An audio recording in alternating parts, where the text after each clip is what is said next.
Hey guys, this is Bonfrey from L World, and today I wanted to show you a couple things.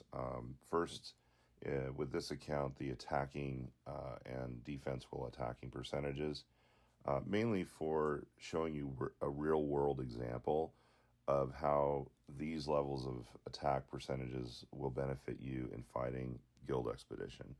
So we've got 183 on attack, and then 230 percentage on defense while attacking, and that comes from a variety of event buildings and other things that are in the city here. So I'm going to go ahead and go over to the expedition and show you how I do setups for this is PE, so progressive era, and depending on which enemies I'm fighting, I'm going to choose my battle setups accordingly. So being that I'm facing some ranged units, I generally go for the fast units because the ranged unit has an attack bonus against heavies. I generally prefer using tanks, but in this case I can't, or I won't, because I know fast movers, will drive right over these ranged units. So what I'm going to do is I always try to use my rogues if I can. Rogues are not typically as effective when you're using fast units against range because these guys want to get over there quick, and sometimes the AI chooses these fast units to hit first before popping the rogues. So what I do, if I'm going to do this, instead of just auto battling right off the main screen, I go and I skip my first turns that it offers, because when you start a battle with fast units, it's going to offer you to fight first in this case. Depends on the units and it depends on your era and stuff like that. But anyway, I'm going to let these guys do their thing, and then I'm going to hit auto battle now. So you can't see what I'm clicking because I'm on my iPad, but I'm going to go ahead and auto battle now, click results, and we can see that, that worked out really well. So now I'm going to go over to the next one, and now I'm dealing with some Lancers, and they have an attack benefit against ranged units. In this case, the armored car only has an attack bonus against ranged units, so I'm not going to use those. So when I see these, I generally just go tanks. I do like 3, and then I will hit auto battle in this case. I don't need to worry about that. And then we're going to go move on here to the next one.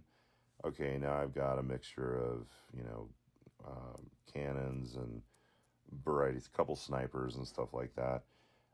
In this case, those are all pretty much ranged units. I'm going to go ahead with with these guys again, the armored cars. I'll probably do 5 of those, and I'll do, actually, yeah, I'm going to do 5. So I'll do that, and then I'll go ahead and do that thing where I skip the first turn, like I was talking about before, and then auto battle, and then results, and that went well as well. So that's good. And then these, obviously these encounters that are larger, they're generally going to have, they're going to have the 2 waves. So you're going to want to look at both and kind of see. So they're just throwing, this is just, the kitchen sink setup here, which you're going to run into a lot, obviously fighting in GE. So in this case, actually, I'm going to just use 3 tanks. You don't even have to use 3, but when, honestly, with these battle tanks, if I only have 1 rack to fight against, I'll just use 1 and then 7 rogues. But being that I have 2 racks to deal with, I like to do 3 tanks, 3 heavies, and then I'll just auto battle, and that's pretty good. Now, obviously, it's going really well with the attack percentages that I have here, but as I progress, it's possible I won't be able to fight all the way through GE4. I've found that you're going to start running out of battle power by the time you hit, the third level of GE, and you might have to start negotiating. In which case, you can purchase or use attack boost from your inventory. But the problem you run into, let's say you're on GE3 and you want to move through it, but you hit that critical point where you can't fight anymore, and now you want to buy an extra negotiation. Well, then you may have two things going, two boosts going in your tavern, which you want to avoid because you have to pay diamonds to unlock a second boost. So what I generally do is try to make sure what my level of capability is, where I'm at, how many attempts I have left, where I'm at in the whole, picture, and then decide for that session as I'm going to use my attempts whether I want to boost an extra turn for negotiating or whether I want to boost with attack. Now, the other thing you can do is go to your inventory and you can obviously look for boosts that you have there, and then you can choose, attack boost or whatever. In this inventory, there's only 10% attack boosts, which are pretty weak.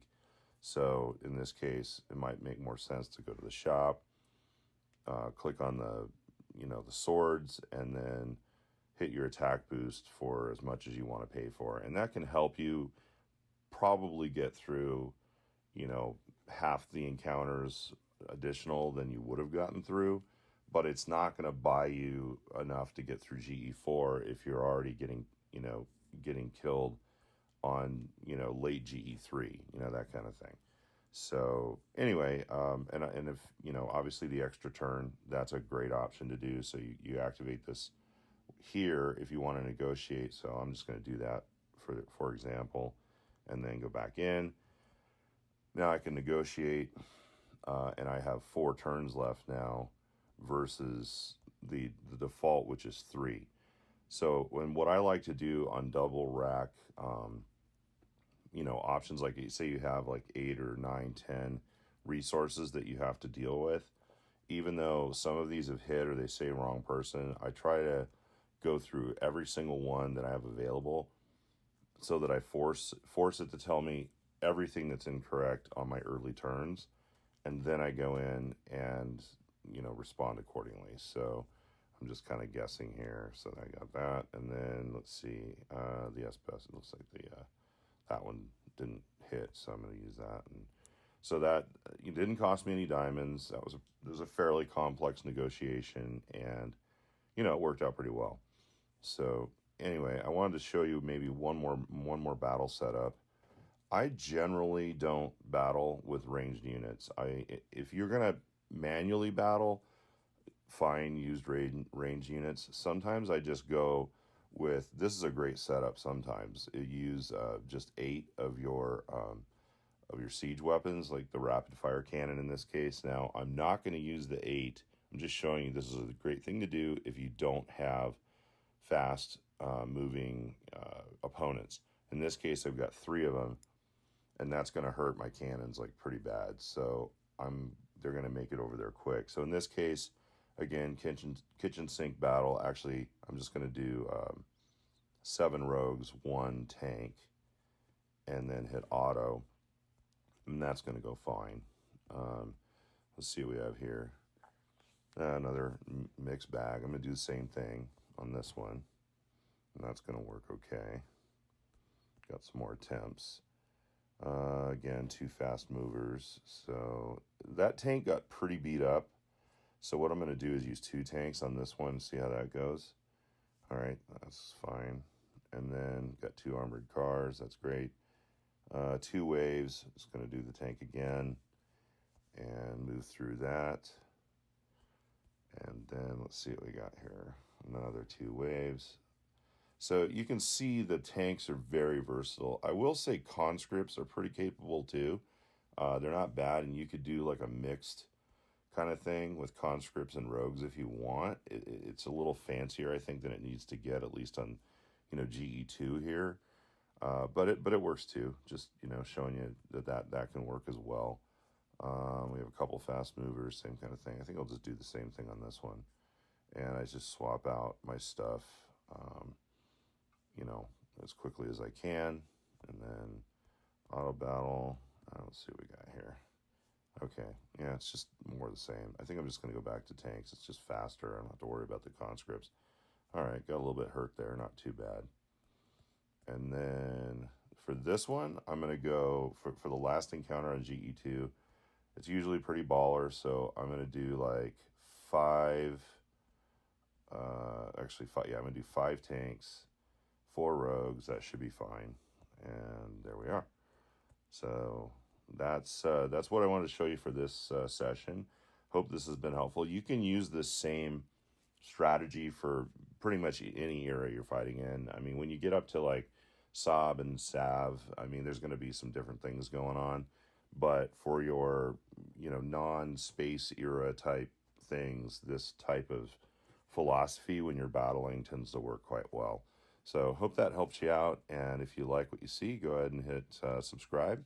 And I'm going to keep posting things like this. Post questions or topics you would like me to talk about in the future, and I'll be glad to do that. Take care.